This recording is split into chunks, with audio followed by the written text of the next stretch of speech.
Chapter 3. The wolf cub did not at all understand what was going on. He'd been exploring the rise above the den when the fast wet had come roaring through, and now his mother and father and pack brothers were lying in the mud, and they were ignoring him. Since long before the light, he'd been nosing them and biting their tails, but they still didn't move. They didn't make a sound, and they smelt strange, like prey. Not the prey that runs away, but the not-breath kind, the kind that gets eaten. The cub was cold, wet, and very hungry. Many times he'd licked his mother's muzzle to ask her please to sick up some food for him to eat, but she didn't stir. What had he done wrong this time? He knew that he was the naughtiest cub in the litter. He was always being scolded, but he couldn't help it. He just loved trying new things. So it seemed a bit unfair that now, when he was staying by the den like a good cub, nobody even noticed. He padded to the edge of the puddle where his pack brothers lay, and he lapped up some of the still wet. It tasted bad. He ate some grass and a couple of spiders. He wondered what to do next. He began to feel scared. He put back his head and howled. Howling cheered him up a bit because it reminded him of all the good howls he'd had with the pack. Mid-howl, he stopped. He smelled wolf. He spun round, wobbling a little from hunger. He swiveled his ears and sniffed. Yes, wolf. He could hear it coming noisily down the slope on the other side of the fast wet. He smelt that it was male, half-grown, and not one of the pack. But there was something odd about it. It smelt of wolf, but also of not wolf. It smelt of reindeer, and red deer, and beaver, and fresh blood, and something else, a new smell that he hadn't yet learnt. This was very odd, unless it meant that the not-wolf wolf was actually a wolf who'd eaten lots of different prey and was now bringing the cub some food. Shivering with eagerness, the cub wagged his tail and yipped a noisy welcome. For a moment the strange wolf stopped. Then it moved forwards again. The cub couldn't see it very clearly because his eyes weren't nearly as sharp as his nose and ears, but as it splashed across the fast wet, he made out that this was a very strange wolf indeed. It walked on its hind legs.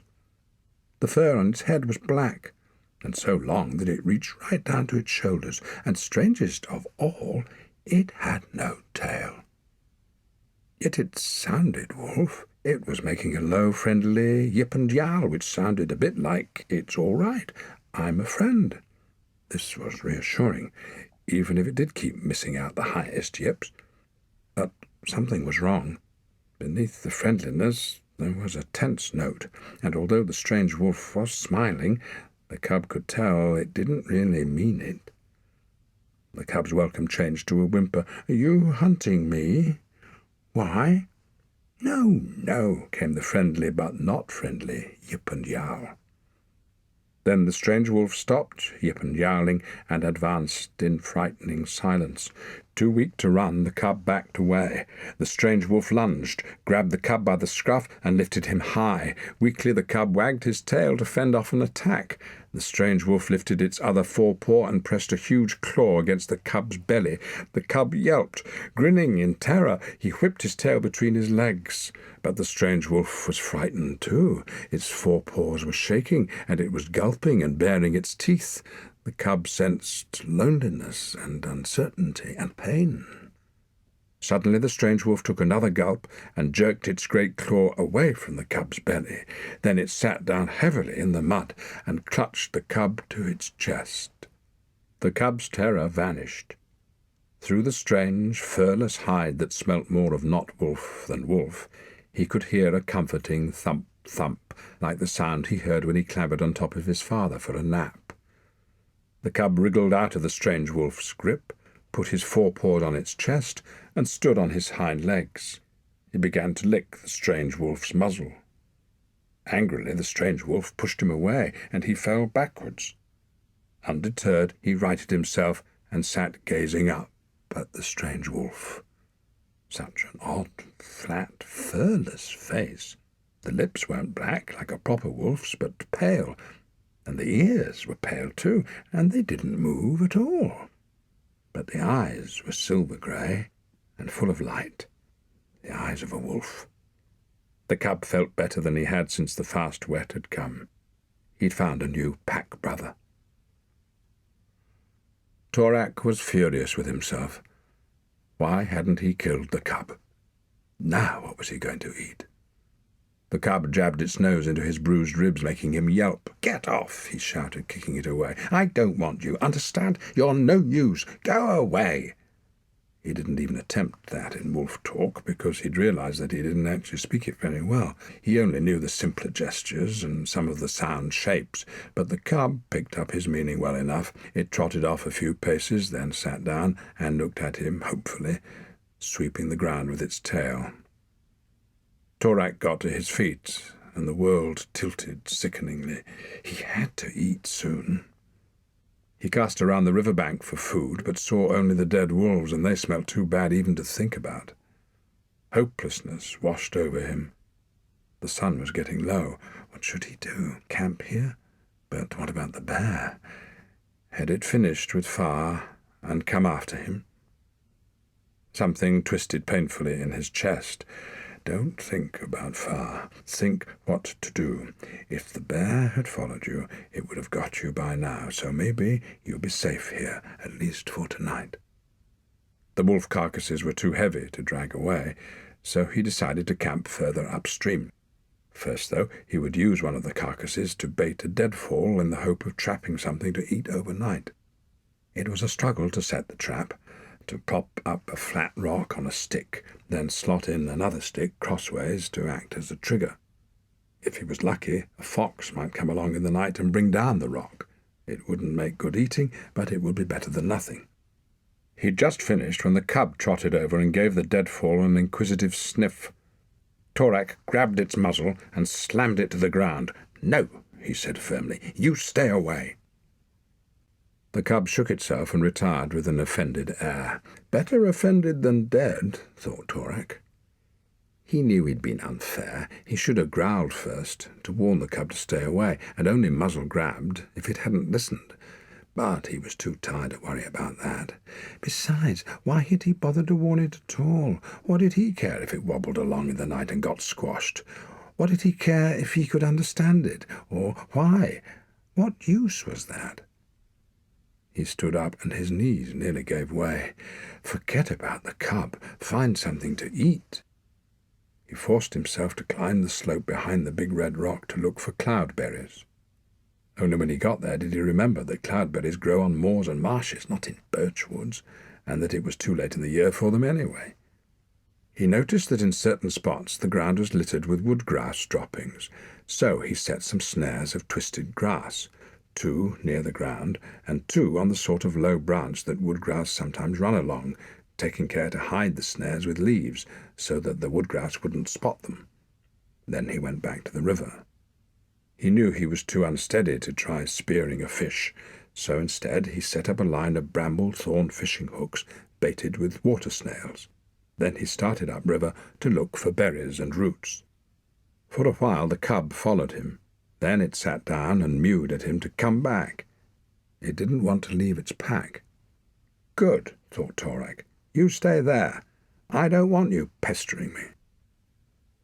As he searched, the sun sank lower. The air grew sharp. His jerkin glistened with the misty breath of the forest. He had a hazy thought that he should be building a shelter instead of looking for food, but he pushed it away. At last he found a handful of crowberries and gulped them down, then some late lingonberries, a couple of snails, a clutch of yellow bog mushrooms, a bit maggoty but not too bad. It was nearly dusk when he got lucky and found a clump of pignuts. With a sharp stick he dug down carefully, following the winding stems to the small knobbly root. He chewed the first one. It tasted sweet and nutty, but was barely a mouthful. After much exhausting digging, he grubbed up 4 more, ate 2, and stuffed 2 in his jerkin for later. With food inside him, a little strength returned to his limbs, but his mind was still strangely unclear. What do I do next? He wondered. Why is it so hard to think? Shelter. That's it. Then fire. Then sleep. The cub was waiting for him in the clearing. Shivering and yipping with delight, it threw itself at him with a big wolf smile. It didn't just wrinkle its muzzle and draw back its lips. It smiled with its whole body. It slicked back its ears and tilted its head to one side. It waved its tail and waggled its forepaws and made great twisting leaps in the air. Watching it made Torak giddy, so he ignored it. Besides, he needed to build a shelter.